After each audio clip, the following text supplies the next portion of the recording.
Nutmeg dashed down the twisting branches, determination fueling his little heart. He began collecting bits and pieces, leaves, spider silk, even a feather dropped by a passing jay. Pip watched, shaking his head but unable to resist offering advice. "That's too flimsy," Pip remarked as Nutmeg tried to weave twigs into wings. But Nutmeg's mind whirred with possibilities. As dawn broke the next day, Nutmeg unveiled his invention, a patchwork contraption of leaves, feathers, and twigs, tied tight with sticky sap and spider silk. It looked rather mad, but Nutmeg's eyes sparkled with hope. "This will take me to the clouds," he declared. Pip, alarmed by Nutmeg's resolve, scampered to the lowest branch.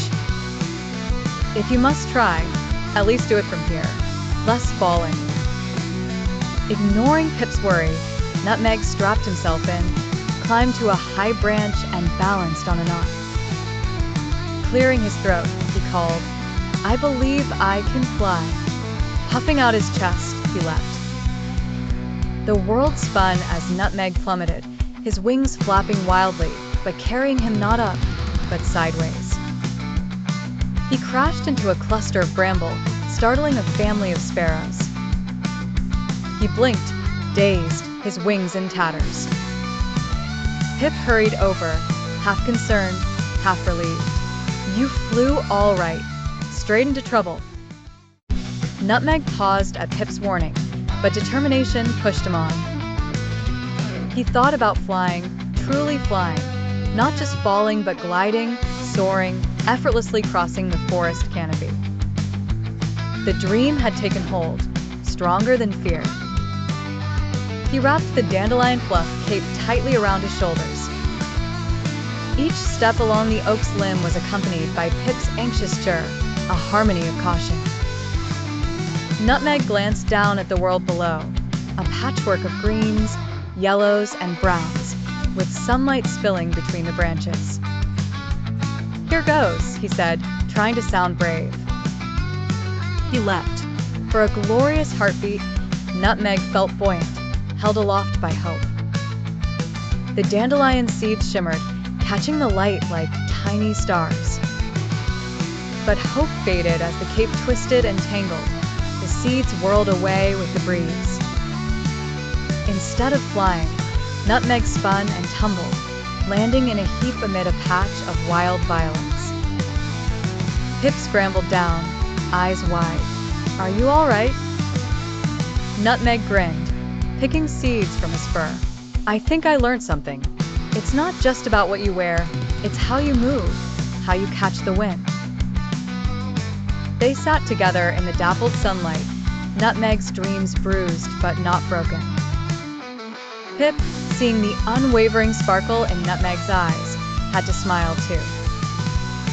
Maybe tomorrow there'd be another flight attempt. Maybe together, they'd find the secret of the wind. "Here I go," Nutmeg shouted as he leapt, his dandelion cape fluttering in the early autumn breeze. For a heartbeat, the brave little squirrel hovered, hope swelling in his chest. The cape billowed and, for a fleeting moment, he imagined himself soaring like the birds he so admired.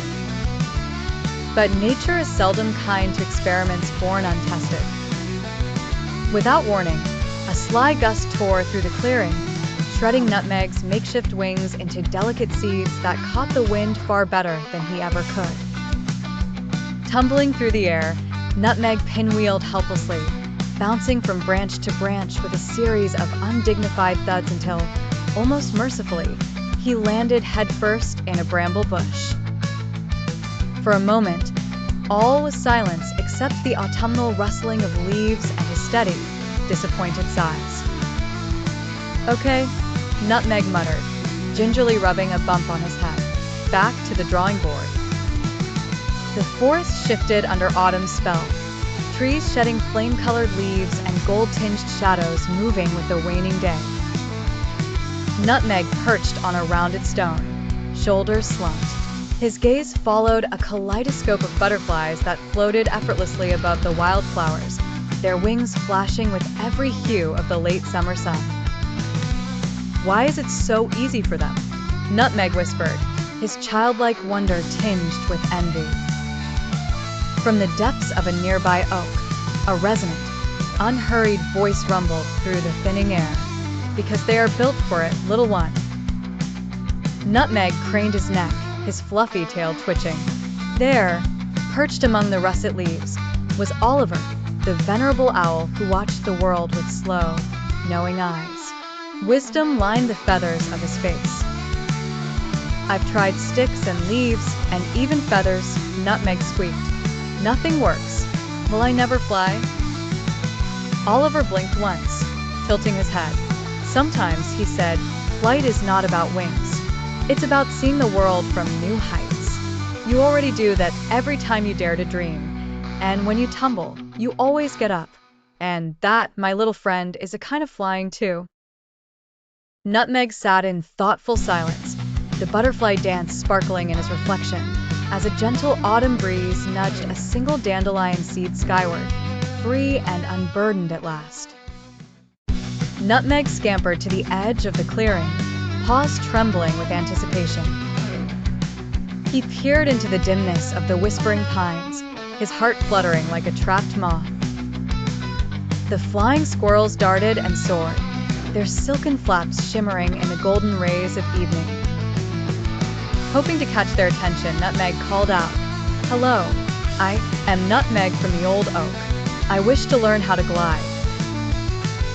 One of the flying squirrels paused in mid-leap and landed beside Nutmeg. Her name was Willow, and she had bright eyes and a gentle smile. "To glide," she explained, "you must first climb very high, then leap and trust your body to guide you." Nutmeg eyed his own limbs, noticing the lack of flaps. "But I am not like you. I have no wings, no silk." Willow nodded, understanding. "True, you cannot glide exactly as we do, but every squirrel finds their own way between the trees." Encouraged, Nutmeg climbed with Willow to the highest branch. The forest below looked endlessly vast. Willow showed him how to steady himself, how to leap with purpose. Nutmeg tried, launching himself bravely. He landed awkwardly on a lower branch, moss tumbling about him. The flying squirrels cheered. "Well done," Willow called. "Gliding is not always about distance, but about finding your courage each time you leap." Night fell softly over the pines. Nutmeg returned home, grateful and wiser. He may never fly like an owl, nor glide like a flying squirrel, but he had discovered his own way to leap into the unknown. Nutmeg ran. He moved so fast he was a blur of brown fur, paws barely making a sound against the ancient branch. The sun broke through the leaves, dappling his back in warm gold. Every muscle in his tiny body tensed as he neared the very edge. He pushed off with all his might. For a moment, silence claimed the forest. Time seemed to freeze in those heartbeats between branches. Nutmeg was suspended, neither rising nor falling. He noticed the air, cooler up here, and the world spread beneath him in a patchwork of green and brown. A wind ruffled his whiskers, and overhead, a passing blue jay turned its feathers in surprise. Nutmeg wasn't gliding like his cousin from the northern woodlands, nor flapping clumsily like the wood pigeons. No, he was doing something in between, something he could only call soaring. Every part of him stretched forward, drinking in the flight, refusing to let go of this impossible moment. The ground below rushed by, alive with ants and shadows.